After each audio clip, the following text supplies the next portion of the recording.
La lumière du matin filtrait à travers les grandes fenêtres du Riverside Coffee House, dessinant des motifs dorés sur le parquet impeccablement ciré. Andrew Carter était assis à sa table habituelle, près de la vitre, une tasse de café fumant devant lui. À ses côtés, sa fille Grace balançait doucement ses jambes depuis la chaise, emmitouflée dans son pull rose, ses cheveux soigneusement tressés.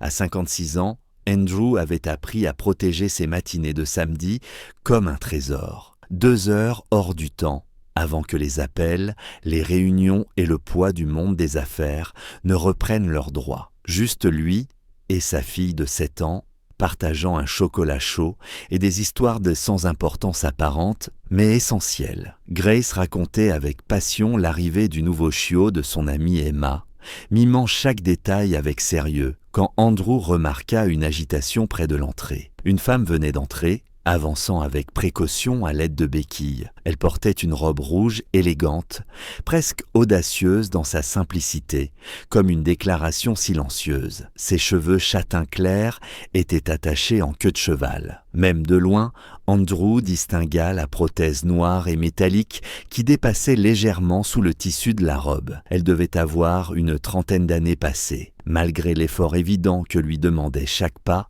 elle gardait la tête haute. Pourtant, derrière cette posture digne, Andrew perçut immédiatement la fatigue profonde, celle de quelqu'un qui tient debout par pure volonté. Le café était bondé. La femme balaya la salle du regard, cherchant une place libre. Les tables étaient pleines, et ceux qui étaient seuls avaient étalé sacs et manteaux sur les chaises vides, comme pour ériger des barrières invisibles. Andrew observa ce ballet familier d'yeux qui se baissent, de téléphones soudain fascinants. Cette manière collective d'éviter de voir quelqu'un qui pourrait avoir besoin d'aide. Il sentit Grace se taire à côté de lui. « Papa, cette dame a l'air fatiguée », murmura-t-elle en tirant doucement sur sa manche. Andrew hocha la tête. Oui, elle l'était. Il pensa à Margaret, à ce qu'elle leur avait appris avant de partir trop tôt. Regarder les gens vraiment, même quand c'est inconfortable. Il vit alors le moment précis où les épaules de la femme s'affaissèrent légèrement, où elle baissa les yeux vers sa tasse, comme si elle se demandait s'il valait mieux rester debout ou repartir. Sans réfléchir davantage, Andrew se leva. Ce geste simple, presque instinctif, allait ouvrir une porte que personne, à cet instant, n'imaginait encore. « Excusez-moi », lança Andrew d'une voix claire en direction de la femme. Elle leva la tête, surprise, comme si elle ne s'attendait plus à être interpellée. « Il nous reste une chaise. Si vous le souhaitez, vous pouvez vous asseoir ici. » Pendant une seconde, elle resta immobile. Son regard passa de lui à Grace, puis revint sur Andrew, cherchant sans doute le piège caché derrière cette proposition trop simple pour être vraie. « Je ne voudrais pas déranger », répondit-elle finalement, sa voix douce mais assurée malgré la tension qui la traversait. « Vous ne dérangez pas », dit Andrew avec un sourire calme, vraiment. Elle s'approcha lentement, chaque mouvement mesuré. Andrew résista à l'envie de se lever pour l'aider. Sa sœur, amputée d'un bras après un accident, lui avait appris une leçon précieuse. Offrir de l'aide ne signifiait pas retirer l'autonomie de l'autre. La femme posa ses béquilles contre le mur et s'assit avec précaution. Un éclair de douleur traversa brièvement son visage avant qu'elle ne le masque. « Merci », dit-elle simplement, avec une sincérité qui allait bien au-delà de la politesse. « Je m'appelle Andrew. Et voici ma fille, Grace. »« Claire », répondit la femme en souriant à l'enfant, « tes tresses sont magnifiques. » Grace s'illumina. C'est papa qui les a faites. Avant, elles étaient toutes de travers, mais maintenant ils s'entraînent. Claire rit, un rire inattendu, Claire qui transforma son visage. Alors il a raison de s'entraîner. On devient courageux comme ça aussi, non ? Le mot resta suspendu. Courage. Claire sembla se raidir légèrement puis acquiesça. Ils burent quelques gorgées en silence, un silence confortable, sans gêne, jusqu'à ce que Grace, fidèle à sa curiosité, pointe du doigt la prothèse. « Est-ce que ça te fait mal ?» Andrew intervint aussitôt, mais Claire leva la main. « C'est une bonne question. Parfois oui, mais surtout, c'est différent. J'apprends encore, ça ne fait que 6 mois. » « Moi aussi j'ai appris à être courageuse », déclara Grace soudain, « quand maman est morte. » Les yeux de Claire se remplirent de larmes. Elle inspira profondément. « Je suis désolée, Grace. Andrew croisa son regard et y lut une compréhension immédiate. 2 blessures différentes, mais la même fatigue de devoir continuer. Et pour la première fois depuis longtemps, Claire ne se sentit ni regardée, ni jugée.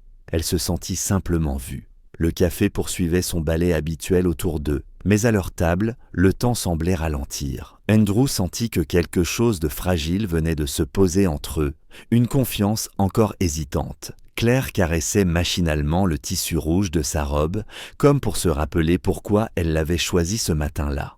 Aujourd'hui devait être un test, avoua-t-elle enfin. Sortir de chez moi, m'asseoir quelque part, ne pas me cacher. Elle eut un sourire bref, presque ironique. J'ai failli repartir dès que j'ai vu qu'il n'y avait pas de place. Grace l'observait avec un sérieux attentif. « Mais tu es resté, dit-elle. » Claire hocha la tête. « Oui. » Et ça, c'était déjà difficile. Andrew sentit le poids de ces mots. Il pensa aux salles de conseil où il avait passé sa vie, aux décisions prises sans trembler, et à quel point ce simple acte pouvait demander plus de courage que n'importe quelle négociation. « Les gens pensent que je suis incomplète, » continua Claire, la voix plus basse, comme si tout ce que j'ai fait avant n'existait plus. Elle marqua une pause. « J'étais mariée. 10 ans. Mon mari est parti 2 mois après l'accident. Il a dit qu'il ne pouvait pas vivre avec ça. Avec moi, comme je suis maintenant. » Les mots sortirent sans colère, seulement avec une fatigue ancienne. Parfois, je me demande s'il avait raison. Andrew sentit une pointe de colère, rapide et brûlante. « Différente n'est pas moins, » dit-il fermement. Claire leva les yeux vers lui. « Vous le pensez vraiment ?» Il prit le temps de répondre, conscient que Grace écoutait chaque syllabe. « Ma femme était tombée malade. Elle a perdu ses cheveux, sa force, presque tout ce qui la définissait aux yeux des autres. Mais jamais elle n'a été aussi entière pour moi. Ce qui compte, ce n'est pas ce qui manque, c'est ce qui reste. Et ce qui reste, chez vous, est évident. » Un silence s'installa. Claire essuya discrètement une larme. « On m'a refusé un travail la semaine dernière, » ajouta-t-elle. « Architecte, 15 ans d'expérience, il n'a regardé que ma jambe. » Andrew inspira lentement. Il sortit alors une carte de visite de son portefeuille et la posa sur la table. « Envoyez-moi votre portfolio, pas par pitié.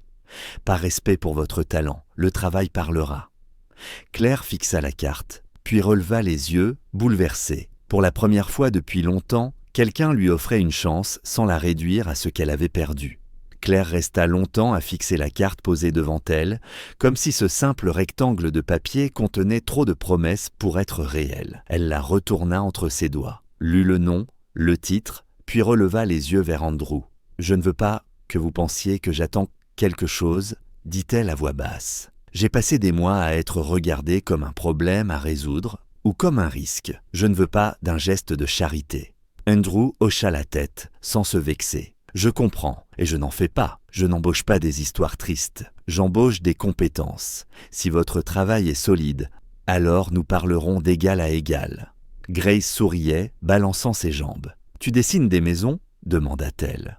Claire se détendit un peu. « Oui, des écoles, des hôpitaux, des immeubles.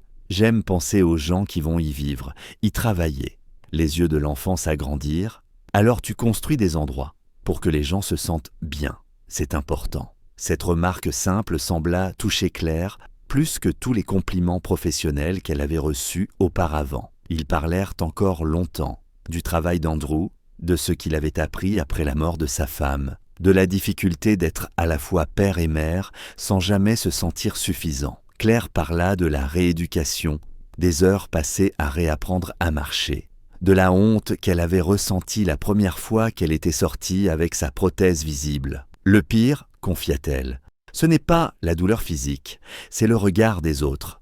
On devient un rappel vivant de quelque chose qu'ils préfèrent ne pas imaginer. Andrew acquiesça. C'est pour ça que beaucoup détournent les yeux, pas par méchanceté, mais par peur.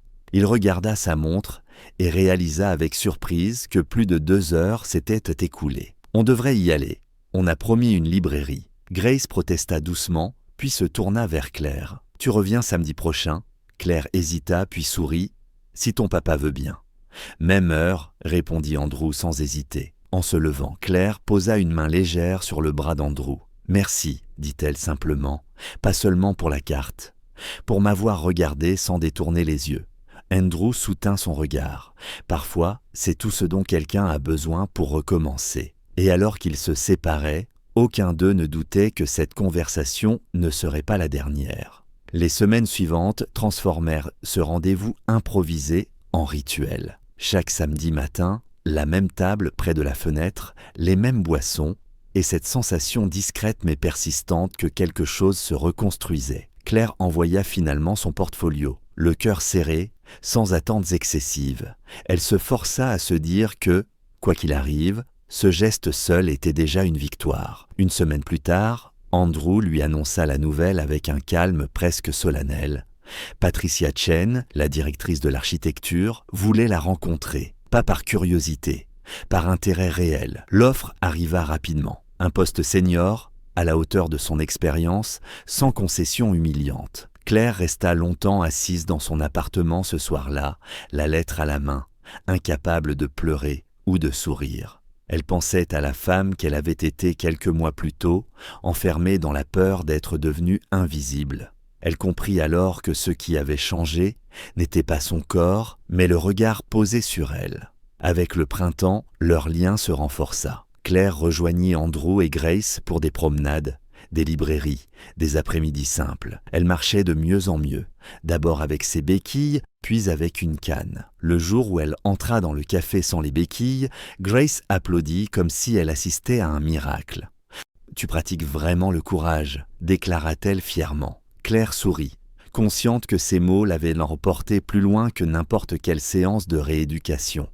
Un samedi de juillet, Grace posa la question que les adultes évitaient soigneusement.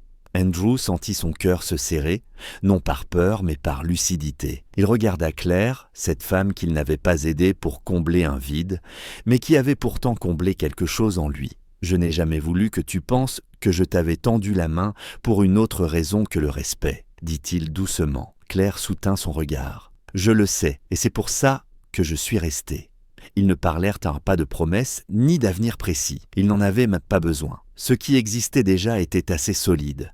Une amitié née du regard qui ne fuit pas, une confiance construite sans dette et une certitude partagée. On peut perdre beaucoup de choses dans une vie, mais tant que quelqu'un choisit de vous voir tel que vous êtes, rien n'est vraiment perdu. Chaque « j'aime » est un signe d'empathie, chaque commentaire une voix. Abonnez-vous pour faire vivre ces messages. Les 2 mois